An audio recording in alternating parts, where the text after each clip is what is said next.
Hi friends, it's Valerie. Welcome back to this week's What's for Dinner. If you are new here, I would love if you would hit that subscribe button and join my YouTube family.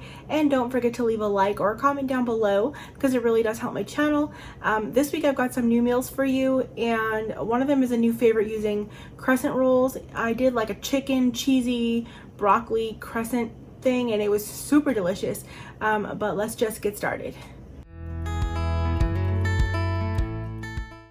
I'm going to start this off by making the marinade for the shrimp. So for that, I'm combining a 1/4 cup of olive oil with a 1/4 cup of finely diced cilantro, as well as a 1/4 cup of finely diced parsley. And then it calls for 4 cloves of garlic. I just probably did about 6. I like a little extra garlic. And then a tablespoon of lemon juice, half a teaspoon of salt, and a 1/4 teaspoon of black pepper. And there's a pinch or so of cayenne pepper, or if you'd like it spicier, go ahead and add some more, or leave it out if you don't like any spice at all. And I'm just mixing that together. I did add a little bit more olive oil. I just felt like it needed it. And then I am putting about 3/4 of that marinade on top.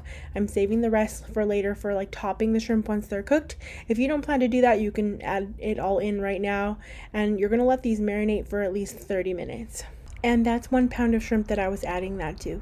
And then for the steak, I had this ready to cook tri-tip with garlic butter steak. I was getting it for lunch for one day to make like steak with salad and stuff, but I never used it for that. So I figured why not use it for dinner, but it wasn't quite enough for both of us for dinner, so that's why I combined it with adding shrimp. So I put them on the grill, and I am grilling those on high for about 8 minutes, flipping halfway through, but that is going to depend on your desired doneness. So I do like to use my like wireless meat thermometer to help me with that. And while those were cooking, I made up some of the mushroom risotto from Aldi. I love this stuff and it's just so easy. I was also just trying to use up some vegetables from my refrigerator, so I had some tomatoes and cucumbers, and one of my favorite ways to eat those is by squeezing lemon juice over it. So this is about half of a large lemon. I'm using mint here, like dried mint. I also like to use dill, that's really good. And then I'm salting that. I like a lot of salt. It brings out the flavors really well in this. And then I'm putting some fresh garlic. You can add pepper if you'd like, and it's just really light, fresh, and super delicious. And after I was done flipping my steak, I put little bits of that garlic butter on top to like soak in for those last few minutes of cook time. And then I removed those and I put my shrimp on skewers that I had soaked in water for at least 30 minutes. And I just fit as many as I could on there. And for me, that worked out to be about 4 skewers. And I flipped them halfway through. I struggled here for a second. I really need to get some skewers, like reusable ones that are flat, so that the shrimps don't turn like this. I don't know if I like the metal necessarily in my Ninja grill because I don't want it to scratch anything, but it'd be way more convenient for things that flip like that. But I did get it all figured out, and I cooked those on high for about 6 minutes, and I flipped them halfway through. And here that is all plated up. You can't go wrong with steak and shrimp, and those shrimps were so good. I put that fresh marinade on top to make it extra garlicky because I love that. And then I paired that, of course, with that mushroom risotto from Aldi that I love so much. And this was just such a delicious meal. If y'all watch my grocery hauls, you know I am on a breakfast kick right now. So I am having breakfast for dinner again. So I just cooked up some sausages at 350. I'm using my Blackstone grill, and I put the lid down on that, and I did that for about 10 to 12 minutes. I like them nice and browned, and then I removed them and I put a little bit of oil down, and I'm clearing out my refrigerator some more vegetables. So I had some red bell pepper, I might have had green bell pepper, mushrooms, onion. It's just an array of things, lots of pieces of things that I just wanted to use up. Then I'm seasoning that with some of the Kinder's The Blend, which is just like salt, pepper, garlic powder basically. And I'm letting this get a little bit softened before I add the mushrooms on. I wanted my mushrooms to not be too soft. So here I'm adding them on. I'm just going to stir them in, let them cook again. This is no more than like a few minutes. I cut them up real small so they don't cook for very long. And then once they're a little tender, I added in a couple handfuls of spinach. Again, another thing I'm just using up. That's what I love about breakfast skillets like this. You can just get rid of a bunch of veggies in the refrigerator. If you have little bits of things, you can use them up. And I cooked up some eggs. I don't remember how many eggs this was. I would say at least 6. And then I may have followed the same egg recipe I used for my previous, like 2 weeks ago, what's for dinner. If I did for the eggs, I'll leave that linked. And I added the cottage cheese in on that again because I really do feel like it made them really creamy. And then once those are cooked, I added a little bit of cheese on there and then just stir that together to let it melt. And I decided I need a little bit more cheese, so I added some more, and then I added my peppers back. And I'm just adding a little at first because I don't want it to be too overpowering from the eggs. I like more egg than the vegetable. Plus, if there was extra of the vegetable mixture, I could save it for myself to make some fresh eggs the next morning for breakfast. But it ended up all being a good amount to put together. And this breakfast for dinner was really delicious. Like I said, I've been really into breakfast sausage, so that made me happy. But we love all things like a scramble with mushrooms and vegetables like that. Like, that's so good to us. And it was also a nice change up from having like sweet breakfast, so it was nice and savory. And I just made some biscuits to go on the side with that, and we liked it a lot. I'm starting off by spraying the bottom of my slow cooker with some cooking spray, and then I'm going to add my pork chops in there. It calls for 6. I fit 8 in there, and they're the half-inch ones. It worked perfectly fine. Then I'm taking this creamy mushroom soup. This is with the roasted garlic. That's the one I really like, and I figured it'd add some extra flavor to this as well.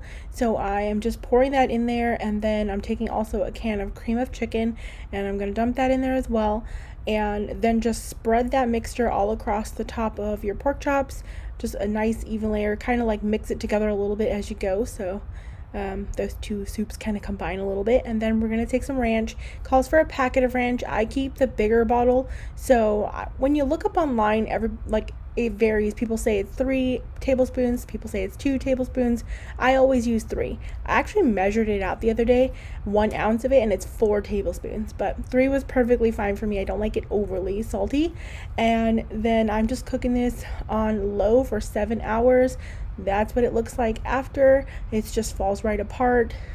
Y'all, this crockpot meal is just so simple, but I really enjoy it a lot. Like, it's got good flavor. Like, the cream soups make a nice gravy to go with mashed potatoes. I did the garlic mashed potatoes, like the instant kind, and then I air fried some green beans. You could definitely do this with chicken if you don't eat pork. I've had it that way as well. It's still super delicious.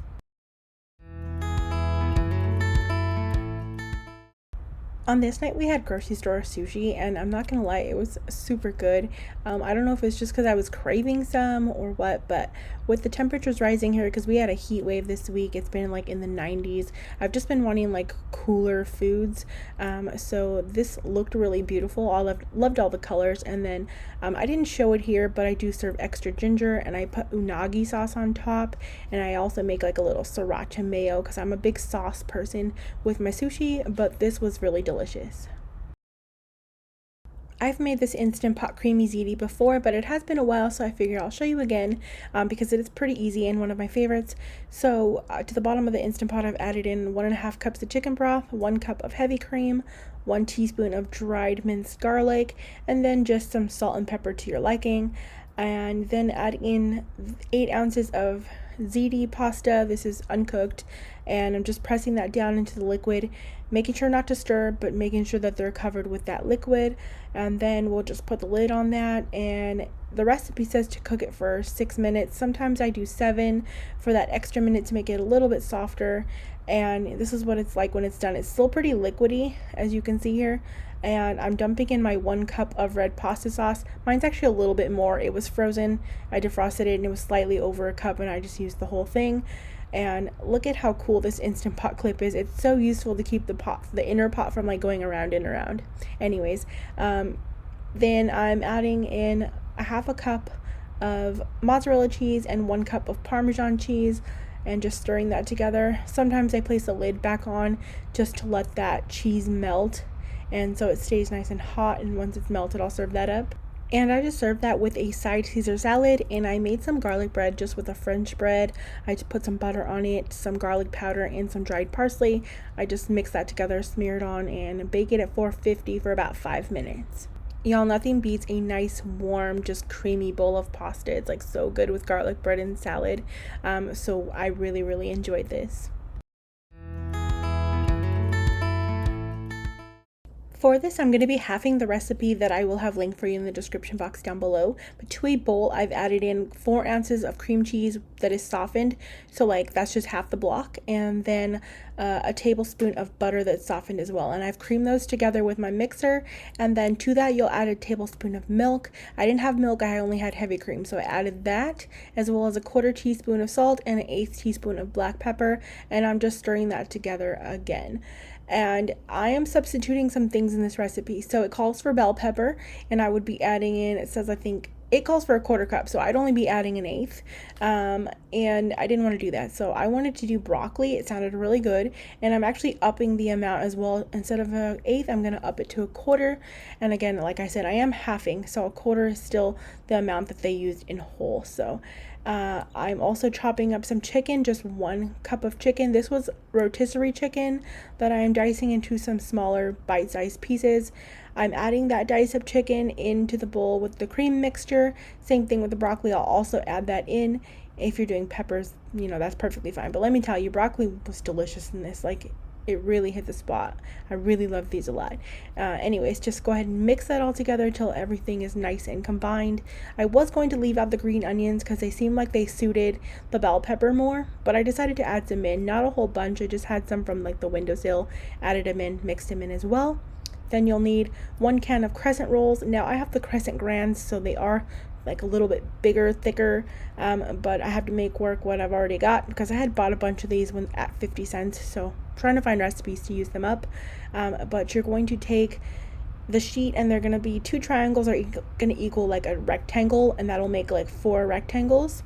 And you're going to want to make sure to press those seams together in the middle so they become like one solid little sheet. And I just repeated that process with the rest of it. Then you're taking about a 1/4 cup of mixture, you know, per crescent, and I didn't really measure. I just kind of like divided it and made it look equal. You're going to bring in all 4 corners to the middle. Now don't bunch them up as much as I did. I know my dough is a little thicker than your average crescent, but that part that gets super bunched up there, the underneath side will be a little more doughy in the end if you make it too thick right there. But I placed this on a like baking sheet, and I am brushing it with an egg wash, just the tops of each one. I just got 1 egg and whisked it together, and I'm just gonna brush that on. That's gonna make them nice and golden brown and nice, pretty, and shiny on top. You definitely don't have to do it. I've made crescents, you know, without doing stuff like that. It's just gonna be a little less like shiny and pretty, but it's no big deal. And I'm baking that at 350 degrees for 13 to 15 minutes. I served this with the remaining bag of broccoli that I had steamed up for the recipe, and I just added butter and salt and pepper to that, and I was craving some mac and cheese with this, so I also just made some of the Cracker Barrel just mac and cheese, and oh, these were so delicious. They were really, really amazing. We both loved them so much. This is probably going to be one of my favorite recipes that involves using like crescent rolls. I just really enjoyed the combination of all the flavors. Now you could add cheddar cheese into that mixture as well. I think that'd be delicious, but I was having the mac and cheese too, so I opted not to put cheese in that as well, but it was super good. Thanks so much for watching, friends. Don't forget to hit that subscribe button and that little bell so you don't miss out on any future videos, and I hope you all are having a great day.